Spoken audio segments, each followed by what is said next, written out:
لەم چەند ڕۆژەی دادگای ڕاستپێدراو لە کەسی کۆمەڵێک کەس کە هەندێکیان ڕۆژنامەنووس و هەندێکیان لە بواری چالاکی مەدەنی کاریان کردووە.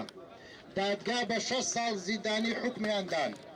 هەڵبەت دادگاکردنی ئەو ژمارە کەسە هاوکات بووە لەگەڵ چالاکی و ناڕەزایی سەبارەت بە ڕەوشی بژێوی و دارایی خەڵکی کوردستان و بانگەشکردن بۆ خۆپیشاندان و بڵاوکردنەوەی بابەت لە تۆڕەکانی پەیوەندی کۆمەڵایەتی کە تا ئێستا یاسایەک لە هەرێمی کوردستان بۆ ڕێخستنی نییە. پێش ئەوەی کار و چالاکی بکرێ ئەو کەسانە لەلایەن دەستگاکانی ئاسایشەوە گیراون و دوای چەند مانگێ گرتن کە بواری سەردانیان نەبوو و پێشکەش بە دادگا کران و بە کۆمەڵێک تومەت حکوم دران. دادگاکردنی ئەو ژمارە کەسان لەم هەڵوو مەرج و بارودۆخەدا بابەتەکەیان بووەتە مەسەلەیەکی ڕایگشتی و زانیاریەکانیش بۆ خەڵک نادیارە و ئەم کەیسە بەم تەمەمژایە و لە مامەڵەکردن لەگەڵاندا دەبێتە هۆی ناڕەزایی ڕایگشتی و ناوخۆی و جیهان.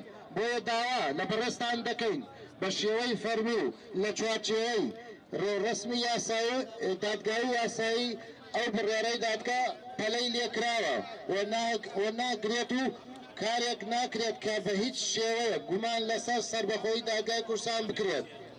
ئەم یادداشتەی ئێمە لە ڕوانگای ڕێزگرتنە بۆ حکمی یاسا و سەربەخۆیی دادگا و پاراستنی هەیبەتی ئەزموونی هەرێمی کوردستان بە تایبەت لە بواری قانوندا لە نێو دۆستانی و بەرگریکردنی لێی بەرامبەر بە نەیارانی